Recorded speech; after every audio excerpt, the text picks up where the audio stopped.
The Senzo Meyiwa murder case has had several twists and turns, and it remains unresolved 7 years after the murder of the Bafana captain.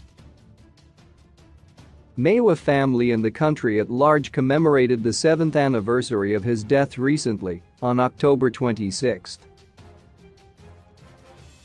Now, new details have emerged on the high-profile murder case.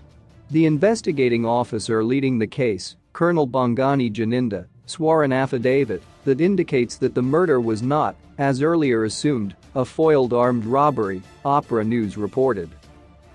According to the investigator, the murder was an assassination. Physical Ntuli, the hitman implicated in the murder, along with the 4 others he was accused with, was hired to kill the footballer.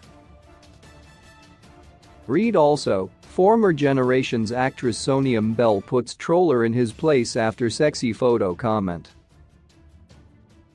Investigations, which resulted in evidence under oath, indicated that the victim was assassinated as a contractual assassination or hit, rather than a robbery or robbery gone bad, reads part of the affidavit. It still remains unclear who hired the hitman and his crew to kill Meyiwa. Senzo was killed on 26 October 2014 in the house of his then-girlfriend, singer Kelly Khumalo.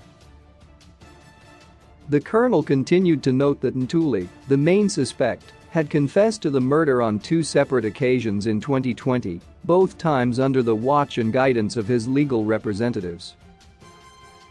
On the 19th of June 2020, this suspect confessed to a commissioned officer, and on the 24th of June 2020, he confessed to a magistrate at the Boksburg Magistrates Court in the presence of his counsel. One of Ntuli's co-accused, Zimbabwe-c Prince Ncube, was implicated in the murder through eyewitness testimonies that placed him at the crime scene on the day it happened.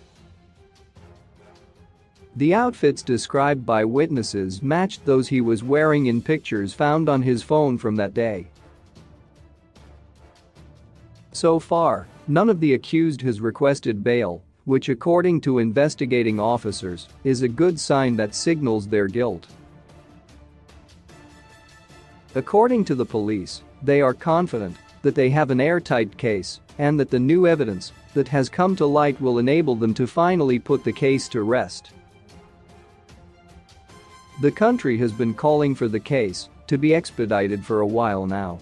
The goalkeeper's family is experiencing a lot of heartaches, considering how long the saga has been dragged out. Kelly Khumalo, whom the player was dating at the time of his death, recently also came out to speak on the loss she experienced. In addition to losing her best friend and the father of her daughter, she was the target of so much hate from people she never imagined would turn against her. According to the singer, her name was dragged through the mud by people who thought she had something to do with the murder, and she couldn't believe how malicious the reports were. For sure, South Africans have never let her forget the incident, and she is constantly being asked online to say what exactly she knows about the case. One can only hope that the latest news on Senzo Meyiwa murder, where facts point out to a hit, will help bring justice for the Meyiwa family.